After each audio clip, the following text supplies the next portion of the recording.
Principios AO. Para hablar de principios AO, pues es importante decirles qué es AO. Entonces, AO es una fundación que se crea en 1958. Es una asociación de grupo de trabajo para el estudio y la fijación interna de las fracturas. Eso es lo que significa esas dos palabras en suizo que es AO. Esta fundación es un grupo de ortopedistas que se unen en esa época con la escuela italiana, francesa e inglesa, pues que eran las principales escuelas europeas. Para el estudio, la idea era, como habían tantas escuelas, todo el mundo compitiendo por los premios Nobel, entonces habían 50.000 clasificaciones. La intención era como que parar con esas conductas de tantas clasificaciones en ortopedia, estudiar la biomecánica de la consolidación y el comportamiento óseo, de las fracturas, del trauma, y poder tanto clasificarlo como unificar una conducta.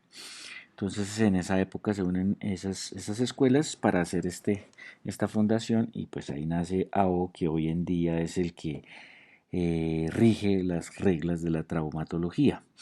Y entonces, pues esto es lo que les decía, en 1958 cuando se creó la fundación y tiene los principios. ¿Cuáles son los principios AO? Primero, pues que haya una reducción anatómica de la fractura. Antes las escuelas antiguas de ortopedia aceptaban muchos desvíos, se trataba mucho en los yesos y pues evidentemente esas reducciones indirectas era imposible que las reducciones quedaran anatómicas. Entonces, ese es uno de los primeros principios, que haya una reducción anatómica. El segundo principio es que además de haber una reducción anatómica, haya una adecuada estabilidad de la fractura. El tercer principio es que después de que usted consiga una reducción anatómica y una adecuada estabilidad de la fractura, eso no significa que lesione, que lastime ni la irrigación del hueso, ni la lesión extensa de tejidos blandos. Entonces la idea es que usted pueda realizar una reducción anatómica con una adecuada estabilidad sin lastimar los tejidos blandos, mucho menos la vascularización de los tejidos ni el hueso, y además de estos tres principios, realizar una movilidad precoz de la fractura. Pues no vale la pena, no sirve de nada que usted haga por ejemplo, un manejo conservador con unas 3 meses, una inmovilización, sea una férula, sea un yeso, donde en 3 o 4 meses la fractura se vea muy bonita en la radiografía, pero el paciente quede con una rigidez articular, con una atrofia muscular, pues no sería, no serviría de nada.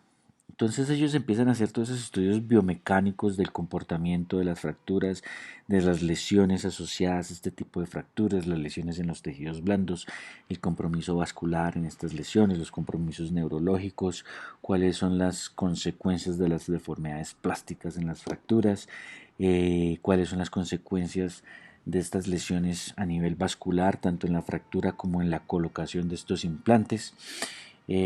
Estudian los tipos de consolidación, ya sea una consolidación con callo óseo o una consolidación sin callo óseo, cómo se altera la vascularización del hueso en este tipo de situaciones, eh, los mecanismos o los resultados biomecánicos de realizar la compresión en las fracturas y obtener una reducción anatómica sin callo óseo, el control rotacional de las fracturas, hacen cortes histológicos para ver cómo es esa consolidación primaria sin callo óseo. Y basados en eso, pues empieza a desarrollar todo el material de osteosíntesis.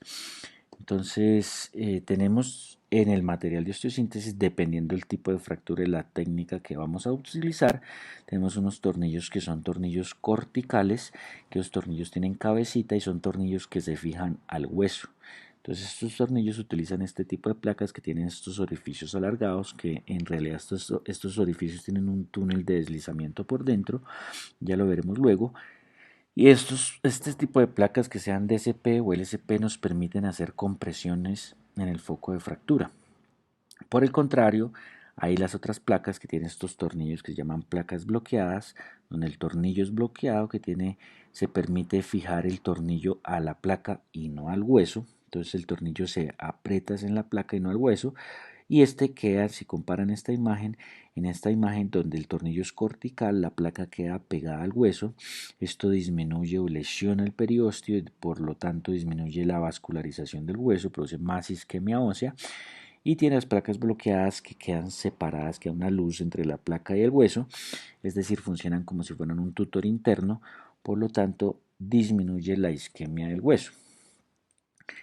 Entonces, dentro de este tipo de fracturas, dependiendo obviamente del trazo de fractura, cuando tenemos trazos simples, los trazos simples quiere decir cuando tenemos un trazo transverso, un trazo oblicuo, un trazo helicoidal, podemos hacer la técnica de reducción abierta y fijación interna, RAFI, fijación abierta y fijación interna, bajo es una reducción abierta y se considera una estabilidad absoluta.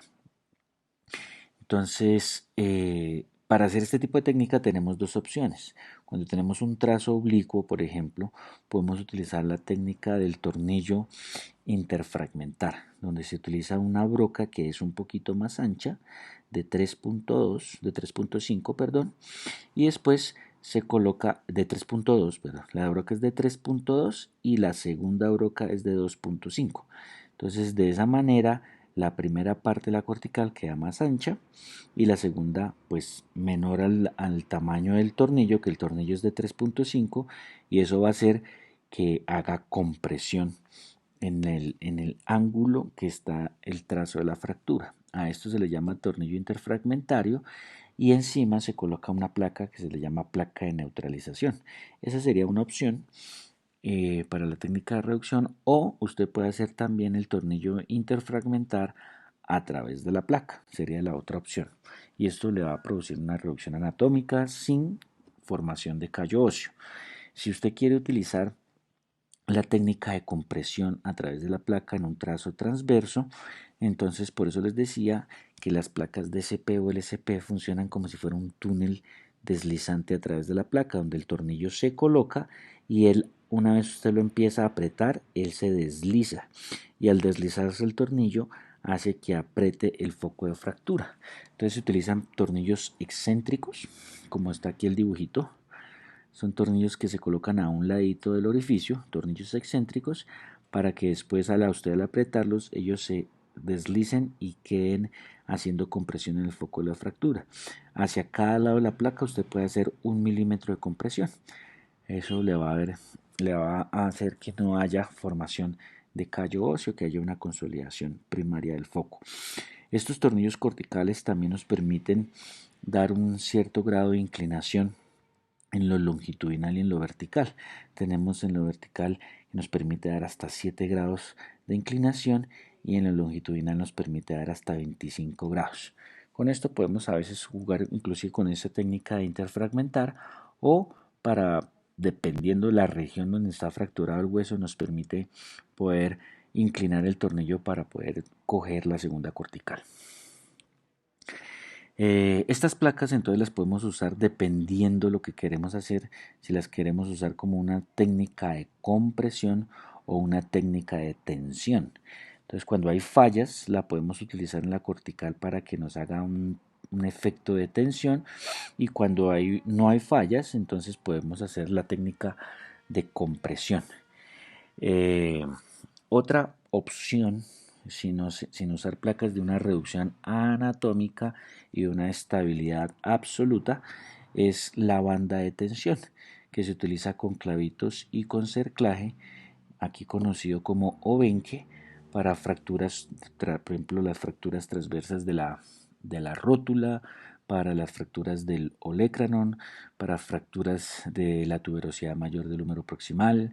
Se pueden utilizar también para fracturas del malleolo medial cuando el fragmento es muy pequeño y no se puede fijar con tornillos. Entonces se pueden hacer obenque. Esta técnica consiste en que las fuerzas de distracción las convierte en fuerzas de compresión, es decir, entre más mueva, más comprime la fractura. Y tenemos las técnicas de reducción indirecta. Entonces, a diferencia de la otra técnica que estábamos hablando, esta técnica de reducción indirecta nos va a producir una estabilidad relativa. Entonces, para una estabilidad relativa con una reducción indirecta, El gol estándar son los clavos endomedulares, donde se hace una incisión proximal, se pasa el clavo, se hacen unas incisiones pequeñas distales para fijar el clavo de manera distal y de manera proximal, y no se toca el foco de la fractura. Hay una consolidación biológica. Es esperado que en este tipo de trazos, pues evidentemente haya formación de callo óseo.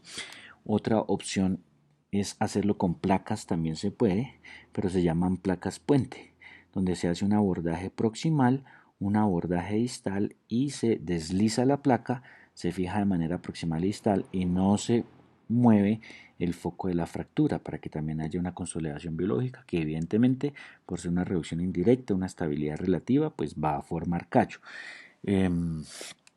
Y otra opción pues es la utilización de los tutores externos. Son las tres maneras de hacer una reducción indirecta.